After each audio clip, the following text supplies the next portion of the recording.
Welcome, everybody. Thank you so much for joining us. My name is Shiri Orion. I am the Executive Director of the American Friends of the Parent Circle. For those of you joining us for the first time today, the Parent Circle is a joint Israeli-Palestinian organization made up of more than 700 bereaved families, and all of them have lost a loved one to the conflict. And all of them have chosen a path of reconciliation rather than revenge. And in this very difficult moment in history, their stories, their commitment to hope and peace and a way forward that does not include violence and a way forward that attempts to prevent any further bereavement is of the utmost importance. So thank you for being here today. Thank you for bearing witness to their personal stories. And I will encourage you all when you leave here today to take their stories forward and to share them with others. A few housekeeping items before we get started. We will have about an hour today. We will hear from Elana and Yacoub. I want to say especially thank you to Yacoub and Elana for being here. I know you have paid a very heavy price to be here with us today, and we don't take that for granted. We are grateful for you being here and being willing to share your stories with us and talking with us and talking with each other at a moment where most Israelis and Palestinians are not talking to each other. So thank you. Elana, I'd like to start with you. You are one of our newest members of the Parent Circle. I know you never wanted to be a part of this organization. I'm very sorry for your loss. Elana is an Israeli American. She's been a peace activist and working alongside Palestinians and other Israeli Jews and Israeli Palestinian citizens of Israel who are working towards a better future in many ways among many organizations. Elana, I don't want to tell too much of your story, so I'm going to give you the floor to share the recent events on October 7th, and we will be here to listen. So thank you to everyone for joining, and thank you for listening. It's true that I'm a new member of the Parent Circle, but I've always been a supporter from afar. And it's the first time I'm with Yacoub in this type of webinar, but Yacoub and I actually met in 2018 after his beloved wife, Aisha, was killed. I was a member of a different organization, Tag Meir, and we came, I'm sure you remember, Yacoub, to your house. And that was how we first met in a tragic circumstances. And unfortunately, it's just an illustration of how the current situation, it's just bringing more and more victims. So in 2018, Yacoub had a horrible loss, and his family was devastated. And in 2023, the same happened to my family. And so, first of all, I think that I'd like to start by telling you a little bit about Yanai, about my son, and about what happened. And then later on, we can talk a bit about, how this situation impacts us all.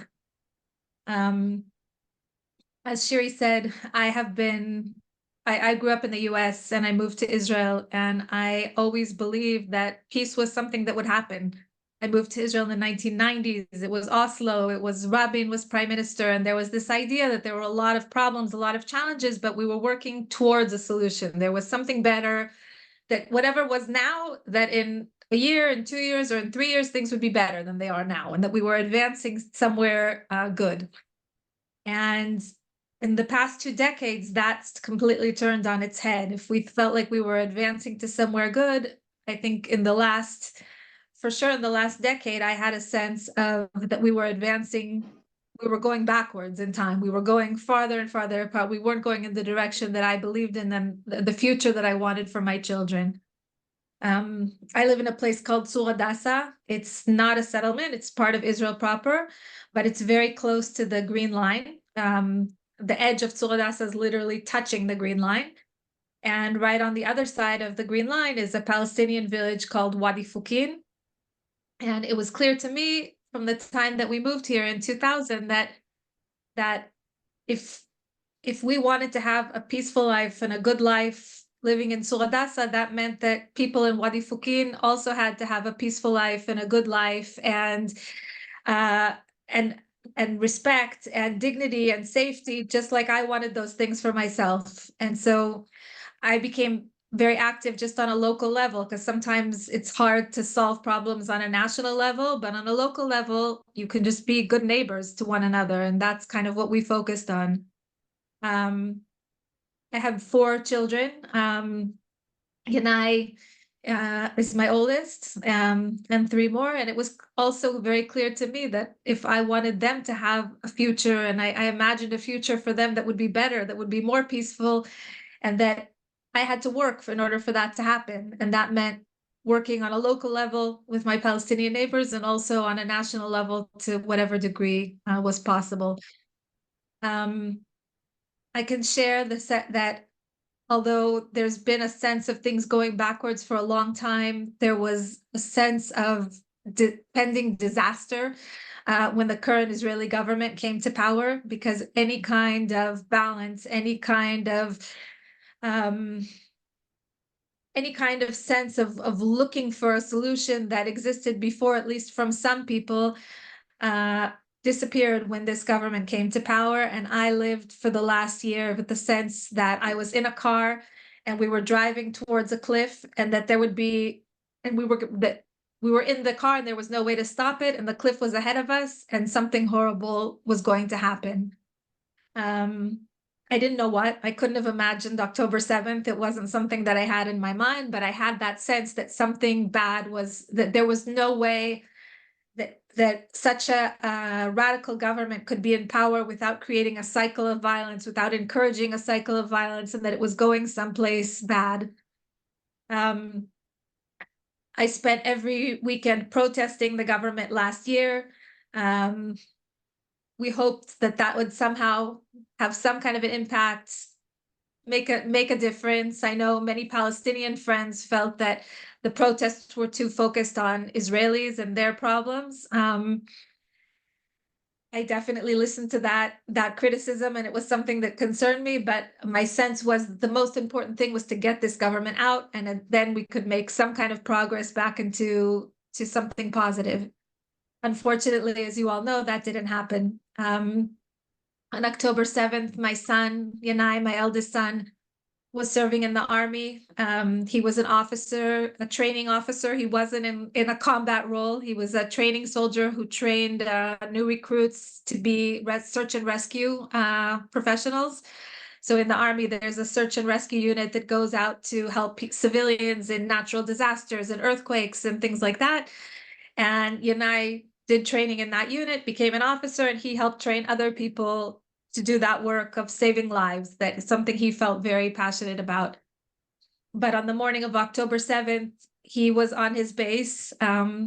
He woke up in the morning, like most of Israel did, to the sound of artillery. And he ran into bomb shelters with his soldiers, and very quickly realized that this wasn't just a usual, it's in Israel, it's usual, you have missiles landing, that this was way more than that, because they started to hear shooting around the base. And Yanai was only 20 years old, but he and the 4 other officers, who were all similar ages, made the decision that the basic trainees who were manning the posts around the base didn't have the capacity or the ability to deal with such a complicated situation, and therefore they were going to take the responsibility on themselves. They and all the other staff ran out to the defense positions around the perimeter of the base and sent the trainees back to safety. When Yanai reached the first post, it was right in front of the beach, and Hamas operatives had landed on the beach and were killing civilians on the beach. Some of the civilians ran to the base to find shelter, and so Yanai, the first thing that when he arrived at the post that he did was bring in a group of 20 civilians who'd been having a party on the beach. And he helped them find shelter in the base, assured them that they'd be okay, and then went back to his post. But he didn't stay there for long because he saw that his friends at the post facing south, facing towards Gaza, were in a desperate situation. They were running out of ammunition. Several had been injured. The company commander was dead, and they were begging for reinforcements and begging for help. And Yanai, at age 20, made the decision, his own decision, to go, and he ran to that post. He evacuated one of the trainees who served under, not a trainee, one of the commanders who served under him, who had been injured. She'd been shot. He evacuated her, took over her place, and he and another officer and two other soldiers spent about a half an hour fighting a group of Nukhba. Nukhba are the commando unit of the Hamas.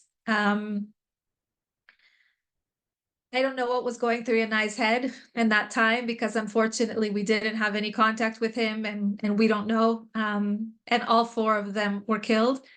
But I imagine it was the fact that Yanai knew at that moment that he was the last line of defense for all the 90 some odd trainees that were behind him in the base, for the 30 plus civilians who'd taken refuge there, and for the two kibbutzes, the civilian communities that are directly behind the base. I'm sure he was thinking about the fact that if the Nukhba could get through, that those soldiers and those communities would be massacred, like we saw in many other places. And he didn't give up the post. He and the other soldiers fought there, and unfortunately, after some time, they were shot with an RPG, and all four of them were killed on the spot. The good thing is that they were able to prevent all but one of the Nukhba from getting inside, and after he entered the base, was neutralized inside the base. So all the soldiers and the civilians in the base and the kibbutzes behind them, there were no casualties, and people were saved. I can say that overall, it doesn't surprise me that that's how Yanai acted in the situation that he was in, because he was a deep believer in personal responsibility. He was a deep believer in humanity. Even as, yes, he was a soldier, and I know that sometimes for people from abroad, you see soldiers and it seems like something scary or something very aggressive, but Yanai, he saw his military service as an obligation, as something that he had to do. He even added more onto that obligation. He did a year of civilian service before the army. He volunteered for a year of civilian service, helping at-risk youth. And for him, it was very clear that he wanted to do something that would be significant and helpful to others.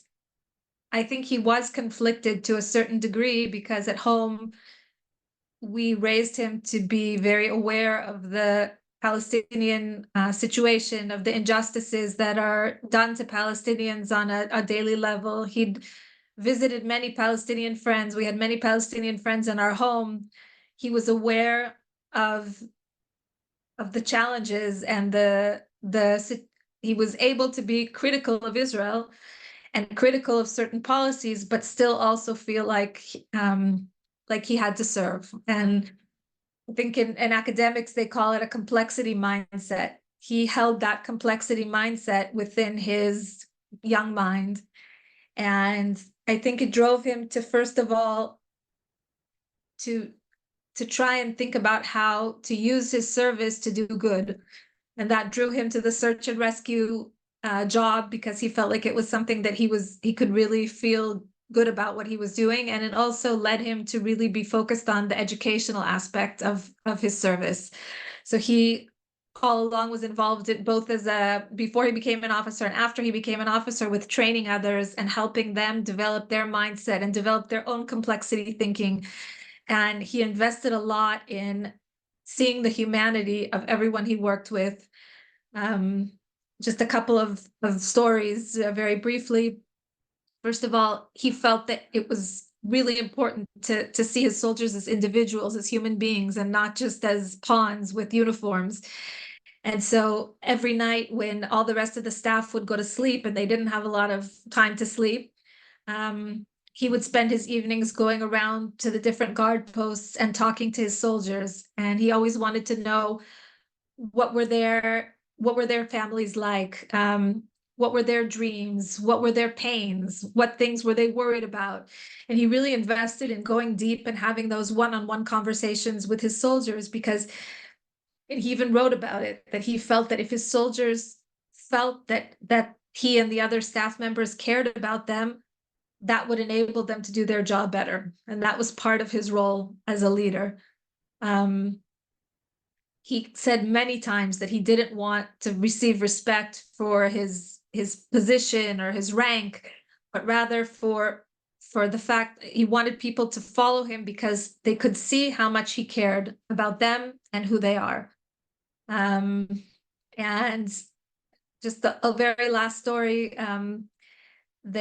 one of the soldiers who was drafted when he was a commander was from the Druze minority in Israel. And when he was drafted, they split the soldiers up into different groups and put him in a group that was separate from his friends. And he told us when he came to visit us in a condolence visit that when that happened, it really freaked him out because he felt like his Hebrew wasn't good enough and he felt culturally estranged from people around him and he had to be with his friends. And as soon as they placed him somewhere else, it was very threatening to him and he refused to go. This is the army, it's basic training. You can't refuse to go where you're told. And they sent him to the side and various officers came up and threatened him that he'd be court-martialed and he'd be sent to prison and all kinds of things. And he said to us, I refuse to go, I refuse to go. And then he said, all of a sudden, this guy showed up, somebody he'd never seen before. And he said, come here, sit down. I said, my name's Elana Kaminka, not commander. Tell me, what's going on in your mind?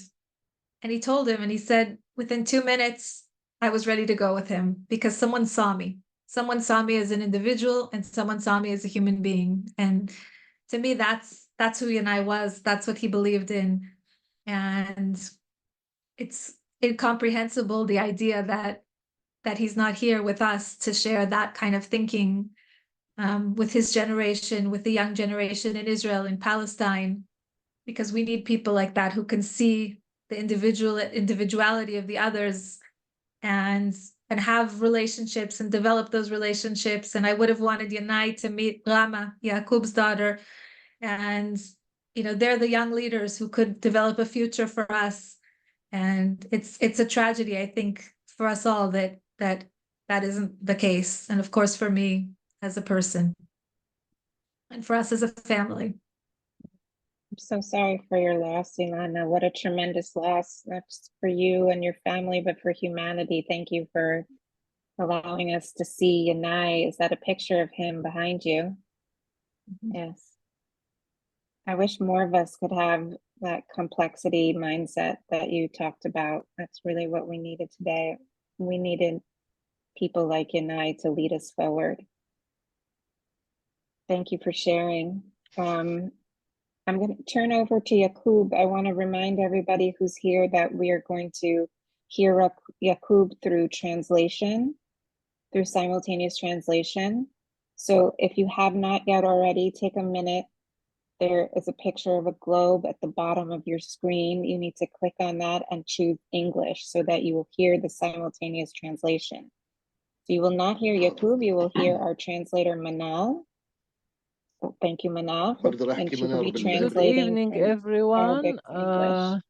I hope everyone can hear me. Yes, we can hear you, Yacoub. Okay, I can also speak. I will use some Hebrew words also in my talk. طيب ماشي اوكي ماشي اول شيء بدي Okay. اعتذر من إيلانا I just want to express my sympathy to Elana for the loss of her son, and I'm sorry that I can't visit you in your house. I do remember when you came to my house with Tag Meir, it was the first organization that came to console me and my children for the loss of their mother. I'm very sorry that I cannot reach you inside Israel. I don't have any permit, and I hope that we can meet very soon in person. My name is Yacoub Rabi. My name can be an Israeli name, Yacoub Rabi. I was born in 67 during the war. Naturally, I went to school and I grew up until 82 there when the war in Lebanon started, and I decided to leave school in order to be able to work and help my dad, who was an elderly person, and he lost sight in one of his eyes because of the lack of medical insurance. So I went to work in Israel in order to provide for my family until 87. In 87, the first intifada started, and throwing rocks, Palestinians started throwing rocks on occupation forces, and many problems accumulated, and clashes with the army. At the same time, my parents decided that it is time for me to get married. Uh, they saw this as a way for me to avoid the problems with the Israeli army, so that I can focus on raising a family. It took them about 2 months suggesting names and suggesting that I meet with young women, until I saw this very young lady, a beautiful one, just like the moon. Her name was Aisha. She was almost 18. At that time, it was an age appropriate for marriage. So we got married, and I started building a family together with her. I am a father of 9 children, 7 daughters and 2 sons. My eldest daughter, she's 37 today, and my youngest is 14. I chose their names, all their names reflect peace. And also one called Muhammad and Ahmad. One of them is a pharmacist. Two daughters are pharmacists, and 2 daughters are computer engineers. And Muhammad is an architect, and he's supposed to get married next month. Another boy works in with Adidas, and another one with Reebok. And Rama, my youngest, um, she's graduating from 9th grade. And in the year 2018, we were preparing for my 6th daughter for her marriage. And at that time, my daughter, who is a dentist, was living in a different village, and my wife wanted to prepare her teeth to look beautiful in our daughter's photos, wedding photos. And we went to my daughter's dentistry. I used to work in Elad. I remember that I finished work, and I went to Hebron to bring back my wife. It was a Shabbat evening, and we left Hebron headed back home. If I was uh, permitted to go through Jerusalem, the road would have taken me an hour and a half only. But because I had to go around and through detours, the road usually takes me 3 hours to get home from Hebron. And by the time I reached route number 60, I realized there were some settlers from Rechalim settlement, young settlers.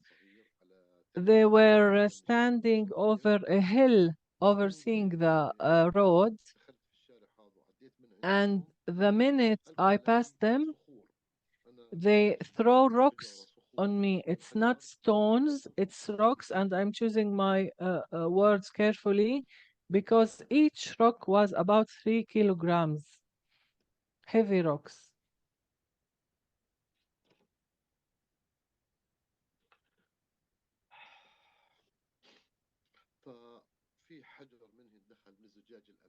One of the rocks penetrated the glass shield and it hit my beautiful Aisha in the face.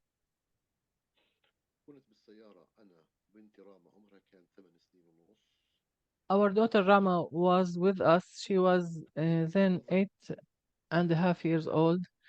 The situation was very hard on me. Eventually, I managed to call the Israeli police because I was in Area C, which is controlled by Israeli police. So they told me to go to Hawara Medical Center, and she was declared dead immediately upon arrival. We held the funeral. It was very hard for me because the Israeli police and the army, instead of helping me, they arrested me and drove me to the accident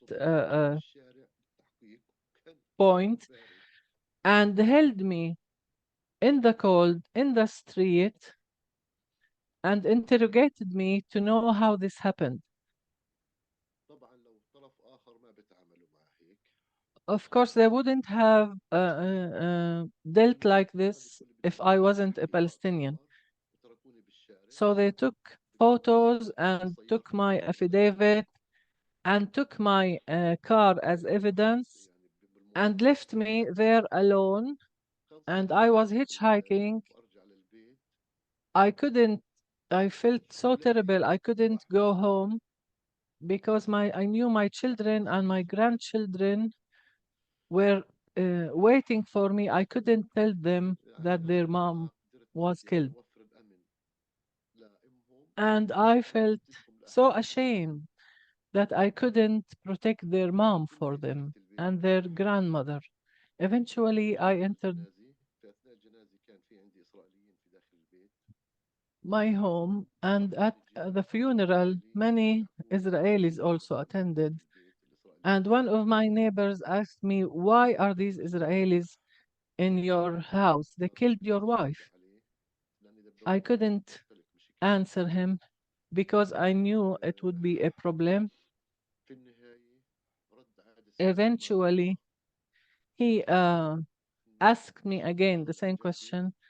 I told him that this guy who is next to me, his name is Shlomo from Petah Tikva. My children call him Uncle Shlomo. And of course, you don't know that about him.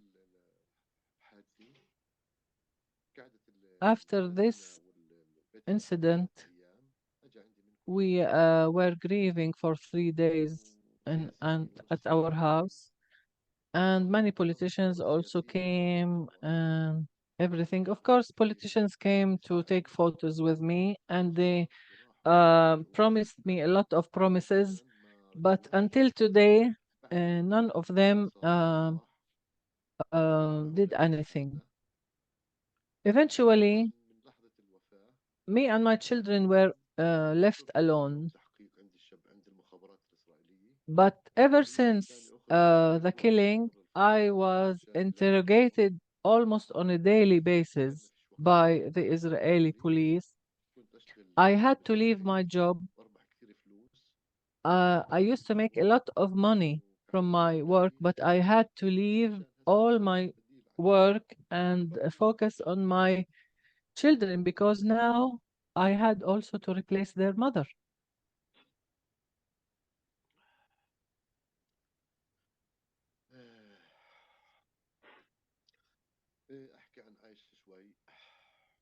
I want to tell you a little bit about Aish. Aisha, the mother of my children, was helping a lot of families, both on the Israeli and Palestinian side. We had very, of course, photos with Israeli families. She used to volunteer for everyone. She also used to work with the elderly in the Sha'arim and the Rosh Ha'ain area.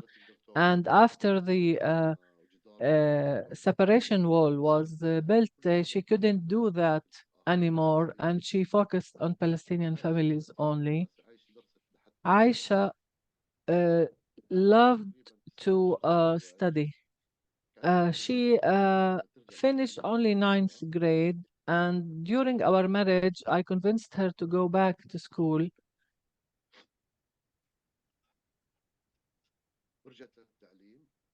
And she went back to school and she did her final exams, and then she was going to the university together with our daughters.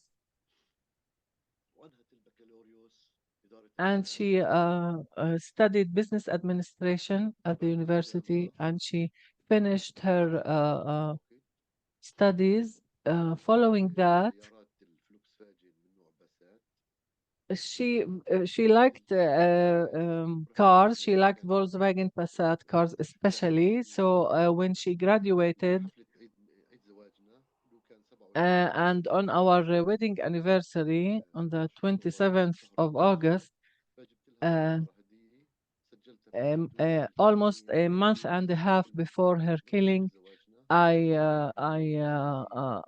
gave her a car as a present for her graduation on our wedding day, and she was killed in the same car that I gave her as present.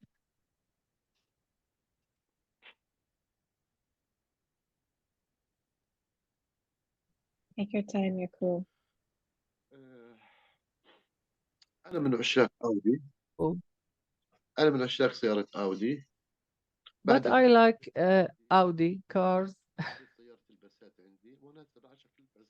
and I sold my Audi and kept her Passat. This was Aisha for me.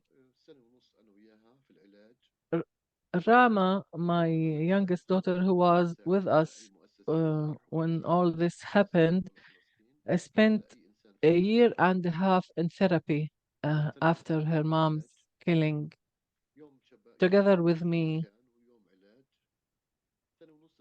My life was one day interrogation, the other day therapy. And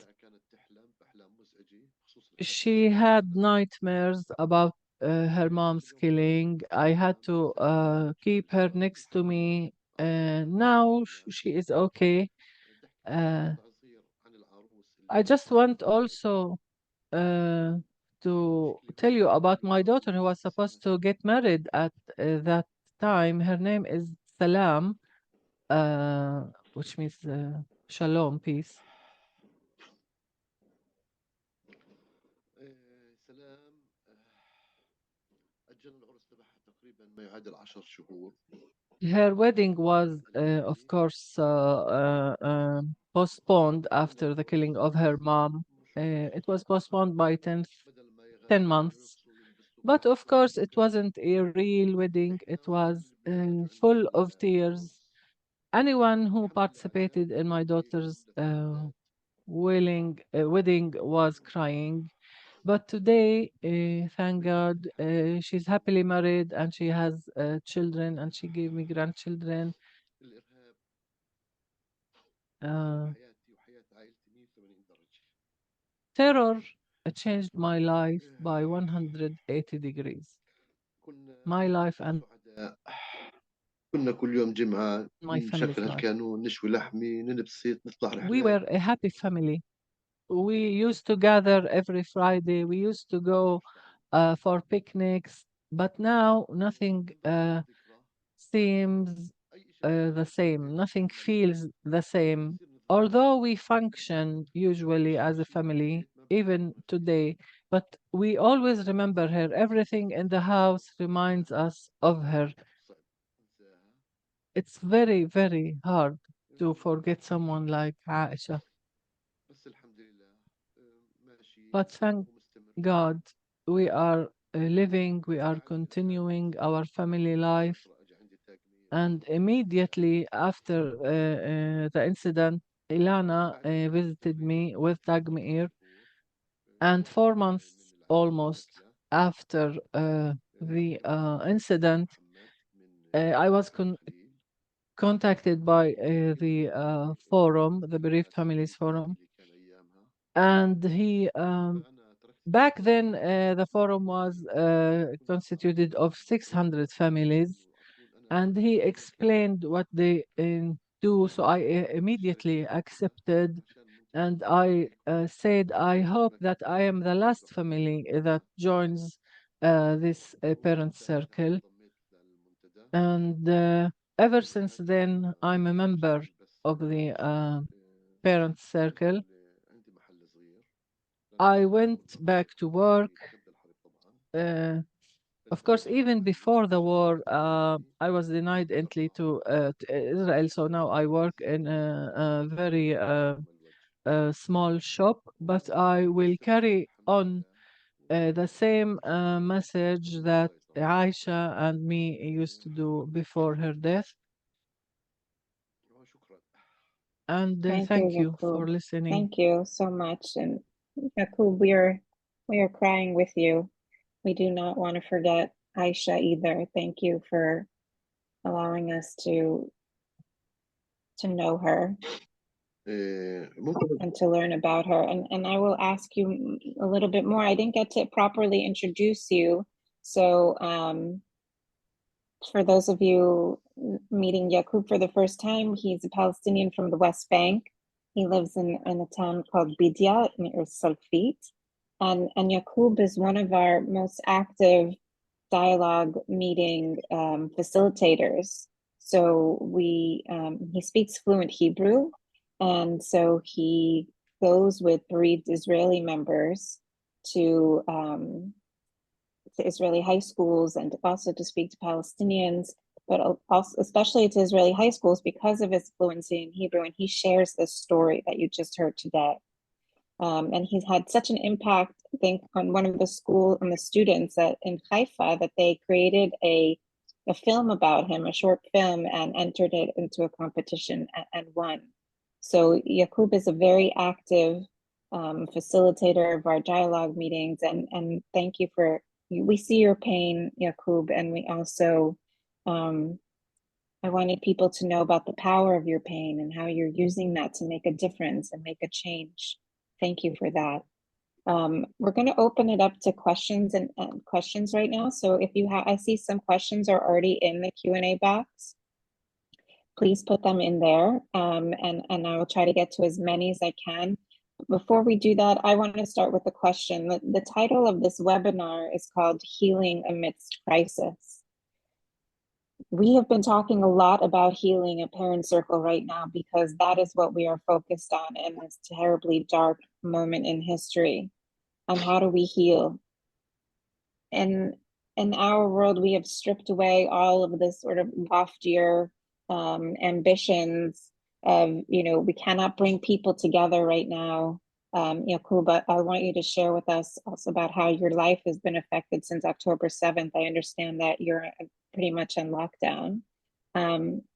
So we have to strip away all of the the things that we were working on before and remember the basic value, and that is the sanctity of human life. We can disagree about so many things: ceasefire, hostages, borders, negotiations, but we have to all agree upon the sanctity of human life, and that we must prevent what happened to Elana and Yacoub from happening to anybody else. And so at the Parent Circle, that's what healing has focused. We have focused our healing around. But I wonder for you, Elana, first, if you'll talk about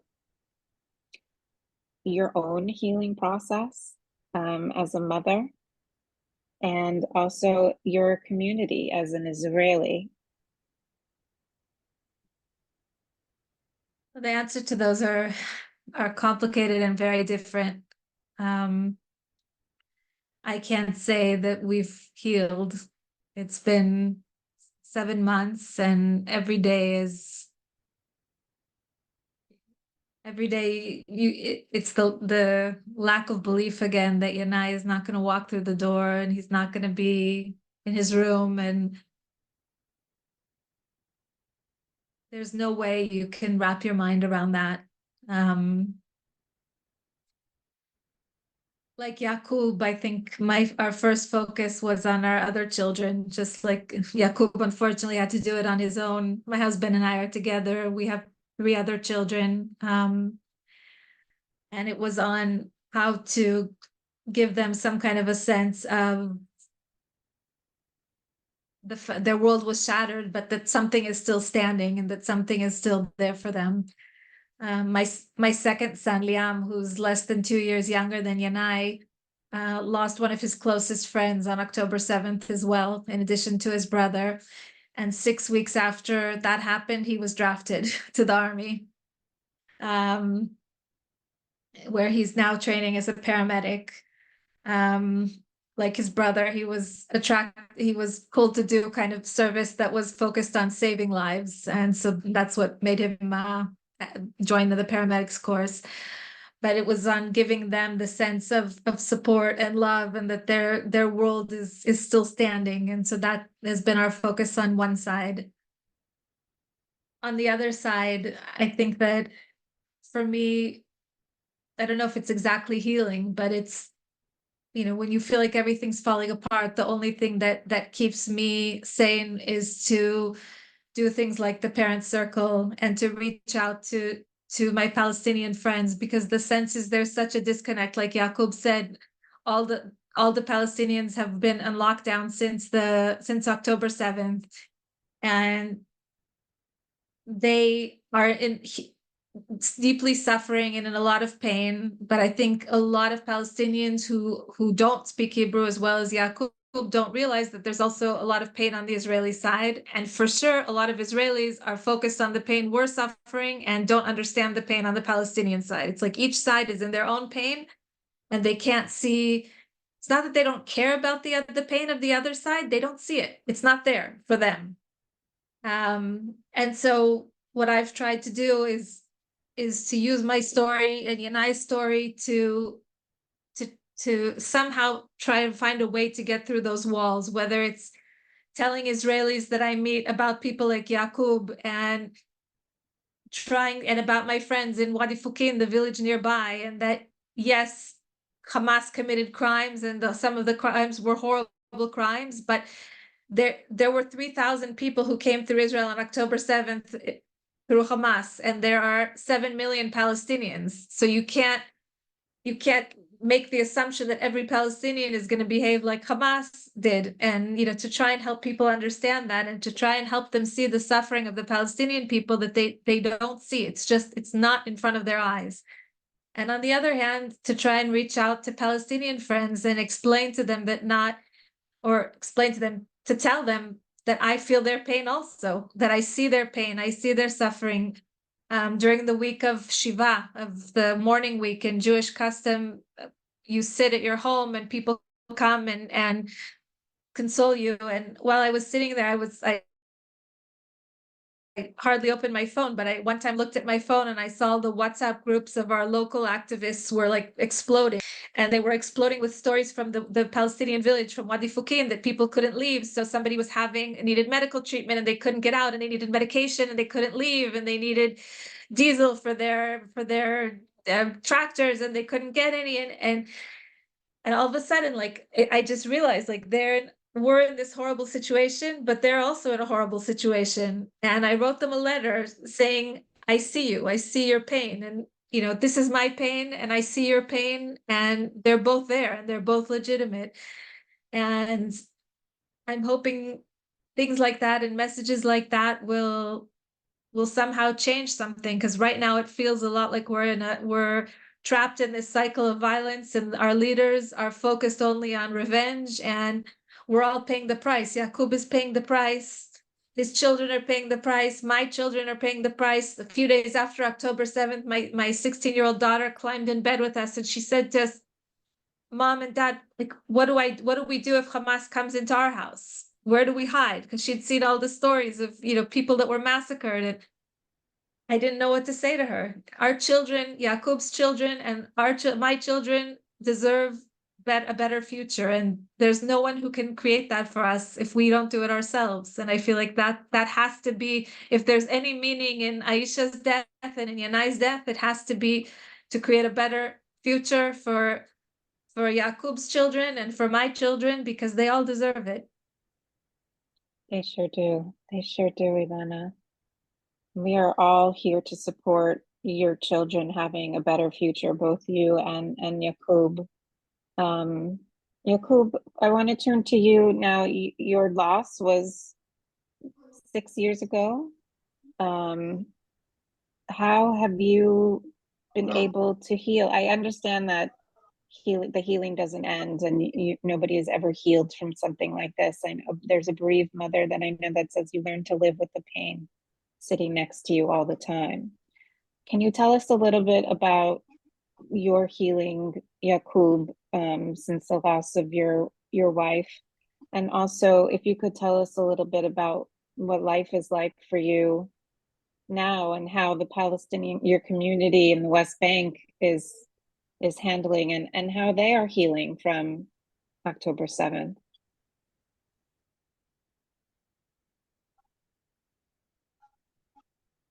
اوكي، شكرا. بالاول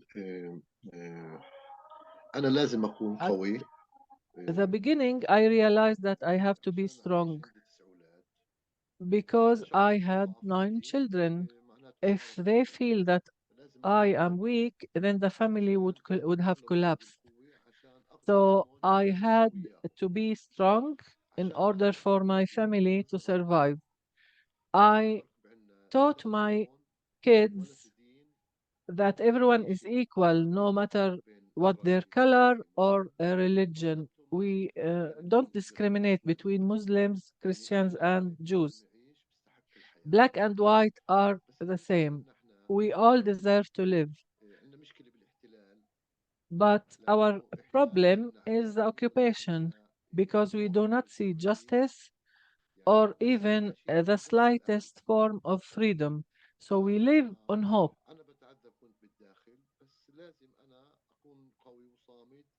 I was suffering from the inside, but I had to put a strong face on for my children. But today I have 16 grandchildren. 4 of them are young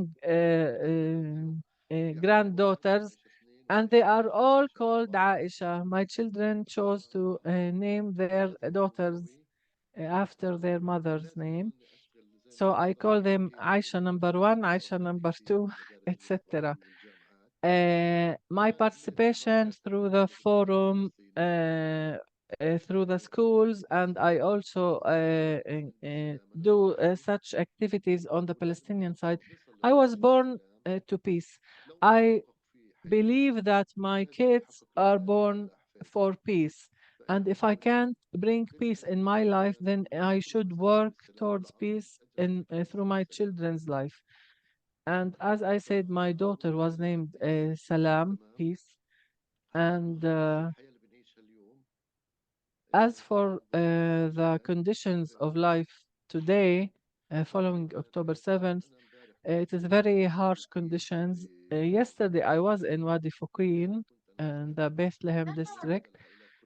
The forum was visiting in Wadi Fuqin. I left my house at 6 in the morning, and the road took me 3 hours, as I already explained. Uh, the first 4 months of the war were very difficult. I was confined to my village, Bidya. We couldn't leave our village. Even food was scarce. We ran out of tea even for 3 days. We couldn't find tea. I called Ilana, and she brought me a tea to the checkpoint, and I took the tea there. So it is we are living harsh conditions in the West Bank. The imminent danger is from the settlers and the soldiers, because on daily basis the soldiers treat us very badly. Before the war started, even though we were frightened by them, but we could conduct a conversation with the soldiers. Today, I can't. The conditions are very scary. There's no stability, there's no safety, and injustice is always there. We are living amongst many settlements. We can't leave our village only on Saturdays, because the religious settlers don't leave, don't drive their cars on Saturdays. So it gives us a little bit of a leeway to move around. And of course, the army doesn't care what's our story. They don't know who is Yacoub, who are my children, etc. So we always try to avoid checkpoints on bypass roads. So we don't have anything basically. There's one other point, although you didn't ask about this, but I would like to thank all the student movements in the universities and colleges in the US, because they are fighting against violence. They are calling for ceasefire and to stop the war. And this is our wish. And the land is for everyone. So I convey my thanks to the student movement, also for people who are demonstrating against the war inside Israel. I give them my heartfelt thanks. Thank you, Yacoub. I'm glad that you brought that up, because there are a number of questions from people about the protests on college campuses. And there's actually one student here with us, and they write, I am a college student in the US right now, and on campuses, I have found that people on both sides of this conflict have found new ways to dehumanize one another. New ways to dehumanize one another. I think that's a really important word, dehumanize. What advice do you have for any of us who wish to reject this rampant dehumanization and present a voice for peace in a traumatizing moment? Thank you both for everything you do. Ilana, as an American, I'm sure you're following what's happening on college campuses here in the United States. What advice do you have for a college student, this one and other college students who are here with us today? So it's complicated. On one hand, Yacoub, I understand 100% what Palestinians suffer from the occupation, and I'm against the occupation, and I want a just solution for Palestinians and Israelis together. I think sometimes I'm concerned when I see what's happening on campuses, that I think American students don't understand how complicated the issues are here. And I think that, that sometimes when you try and make a complicated issue too simple, it ends up creating damage. And I think that to a certain degree, although I'm against the occupation and I'm against Israel's current policy, when I see American young people who don't understand and they're saying all Israelis are bad and all Israelis are committing genocide and every Israeli soldier is a terrorist, that also doesn't feel right to me, because Yanai was an Israeli soldier, his brother Liam is an Israeli soldier, and there's more complexity there than that. If I'm talking to people abroad, I would say, instead of having, you see these images where there's like the pro-Israel people on one side and the pro-Palestinian on the other side, and they're yelling at each other. Instead of doing that, I think you need to join hands and not to be, I'm pro-Palestinian and pro-Israeli, both. And I think that what we need to do is instead be pro-peace. And that I can be pro-peace with Yacoub, and we can be pro-peace together, because it's for the benefit of both Israelis and Palestinians.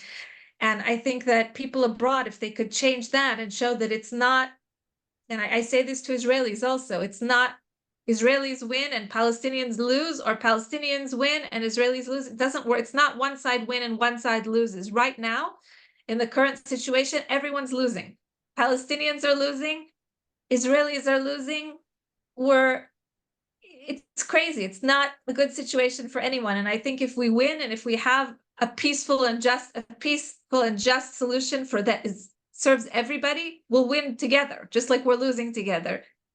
And I think that's something that is it's part of that complexity mindset that's very hard to convey, especially if you're living far away and you're in the US. Maybe it's hard to understand that. But my suggestion would be to not stand the pro-Palestinians and the pro-Israelis opposite one another, but to try and join hands and be pro-peace, pro-coexistence, pro-solution that's going to allow both Yacoub's children and my children to have a good future. And those are the kind of messages that we need to create. And also talk about practical solutions that can really help both sides, because if you say to an Israeli, okay, leave and Hamas is going to stay there, all they can see in their mind is another October 7th. All they can feel is the fear. And if, for a Palestinian, all you can see is the continued occupation, which is unfair and unjust and causes so much suffering. And we have to find a way that we can have at the end of the occupation, but also to have Israelis be able to continue a peaceful life and not have it be one at the expense of the other. Thank you, Elana. You're actually really encapsulating the work that we've been doing. A lot of work. The American Friends of the Parent Circle has been doing a lot of work on college campuses. We've been bringing our dialogue meeting, just like what everybody heard today between Elana and Yacoub, to college campuses and other communities all over the United States, because this divisiveness is not exclusive to college campuses. That's the polarization that the media has been showing us. So if you are interested in bringing us to a community or have a connection to a college campus that wants to hear people like Elana and Yacoub speak, to remember that there are human beings behind these protests, that there are human beings behind the headlines, there are human beings behind the block in negotiation. We are talking about the human side of the story. We are going to post information in the chat about how you can invite us to your communities, your college campuses, your synagogues, churches, mosques. And we're also developing a really exciting program together with Georgetown University that will allow colleges and other communities to buy this program and be able to use it as needed. And I know that it's very much needed. Gosh, there are so many questions and we're already over time. I'm gonna ask Elana and Yacoub if you want to say one final closing statement to all of our American listeners. Actually, I think we have people from all over the world here today with us. First of all, I want to mention that there is a joint Memorial Day ceremony on Sunday, May 12th. Again, we'll put information in the chat. Please join us. This year, there are so many bereaved families, so many people to memorialize, so much loss of life. Please join us for the ceremony. It's our annual joint Israeli-Palestinian Memorial Day ceremony. It will be live broadcasted on Sunday, May 12th, 1:30 Eastern, and you can register. Lior just put a link in the chat for how you can register. Elana, Yacoub, a closing statement to our American friends. Yacoub, you want to say a parting words? No. اوكي. اول شيء شكرا لاني انا First of معكم. all, thank you for having me. Thank you for your attentiveness. I hope that we will have another a meeting and that by then peace will prevail and justice and safety for all. I wish you all a good life and thank you again for being here and for inviting me. Thank you very much. And I wish to hear you also. I wish that you would take our message of peace and spread it. Thank you, Yacoub. We certainly will. And I encourage everybody here that now that you've heard Elana and Yacoub's stories, you have a responsibility. Now that we've borne witness to their stories, we have a responsibility to share them further and to take their message to our communities. Elana? So I told you guys when I was talking about Yanai that he really invested a lot of time in in-depth conversations, and they're hard conversations to have sometimes. We're all used to kind of small talk, how are you? And I think that people have kind of gotten lazy about those deep conversations. But Yanai did them, and we used to always ask him, how can you manage? Because you're not sleeping, and he really never slept. And how he managed was that he would drink a ton of Turkish coffee, black coffee, to stay awake. And since he was killed, we've kind of used that as a symbol for Yanai's ethos and what he believed in. And there are a lot of reasons for that, because first of all, coffee and drinking coffee is very Middle Eastern. It's very much part of Middle Eastern hospitality. When you invite somebody to your home, first of all, to bring them coffee. And that's very much part of the Middle Eastern culture. And also coffee is something you should always drink with somebody else. And so as part of Yanai's legacy, we invite all of you and everyone and to share that message, to invite people to have a cup of black Turkish coffee. And it's a little bit bitter, but to use it as an invitation for an in-depth conversation with somebody else, somebody who's different than you are, somebody who thinks differently than you do, and to sit with the coffee and the bitterness, but also get that feeling of warmth that you feel inside you when you're drinking the coffee.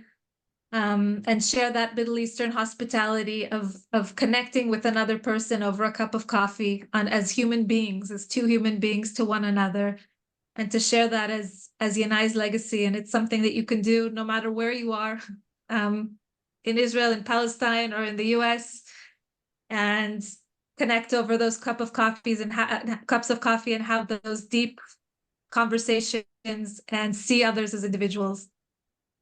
I love that, Elana. I'm going to go make myself a cup of coffee now and drink it with a friend. Thank you so much for everybody for being here. Thank you especially to Yacoub and Elana for sharing your stories with us and your messages of hope and healing. I hope you get a chance to read all the comments in the chat. Yacoub, they're in English, but I want you to know that people are really showing their support for you. And are promising to spread the story of Aisha and Yanai, and yes to coffee drinking, yes to having hard conversations, yes to taking back our humanity, talking about peace. So you've already had a big impact today on You know, we've had more than 200 people with us here today, and so many more people registered and will get the recording. So you've already made a difference today, and we're very grateful for that. And to our friends here on the Zoom, thank you for being here, and please support our organization. There are links to how you can donate. There are links to how you can get involved. There are links to how you can invite us to speak to your communities. Please take action. We're very grateful for everyone. And please come to the Memorial Day ceremony. Okay, take care, everybody. Bye, Bye-bye. Yacoub. شكرا شكرا Thank you. يعقوب. Bye, Yacoub. تفضل. شكرا لنا